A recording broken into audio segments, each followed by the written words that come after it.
அவரோட wicket keeping இந்த மாதிரி பைஸ் கேட்ச் எல்லாம் நான் விட்டு பார்த்தது கிடையாது. அதுவும் நான் சொல்லிடுறேன். அவரோட முட்டி காலி சீக்கா. நம்ம அக்செப்ட் பண்ணி தான் ஆகணும். ஏன்னா வந்து பார்த்தோன்னா ஒரு மனுஷனால எவ்வளவுதான் முடியும். என்னதான் சிஎஸ்கே ஃபேனாவே இருந்தாலுமே நீங்களே கொஞ்சம் நினைச்சு பாருங்க. இன்னமும் பழைய தலை வரணும், பழைய எம்எஸ்டி வரணும், அது எப்படிங்க சாத்தியம்?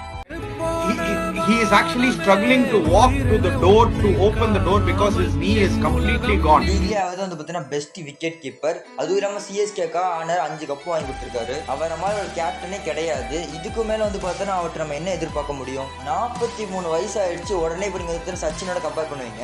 இந்த முதல்ல வந்து பார்த்தீங்கன்னா உண்மையை அக்செப்ட் பண்ணிக்கோங்க. அப்பதான் வந்து பார்த்தீங்கன்னா எல்லாமே கரெக்டாக இருக்கும். You stay long enough, you become the villain அப்படின்னு சொல்லுவாங்க. அந்த மாதிரி ஆயின் இருக்கா எம்எஸ் தோனிக்கு? அந்த பழைய எம்எஸ்டி இல்லாதனால இப்போ ஐபிஎல் பார்க்க ஆரம்பிச்சாலும் வந்து பார்த்தீங்கன்னா அவர் கிண்டல் பண்ணுறான். என்ன பொறுத்தவரை அடுத்த சீசனே அவர் ரிட்டையர் ஆனால் கூட நான் அக்செப்ட் பண்ணிக்குவேன். கஷ்டமா இருக்குங்க அவர் ஸ்ட்ரகிள் பண்ணுறதை பார்க்கும்போது.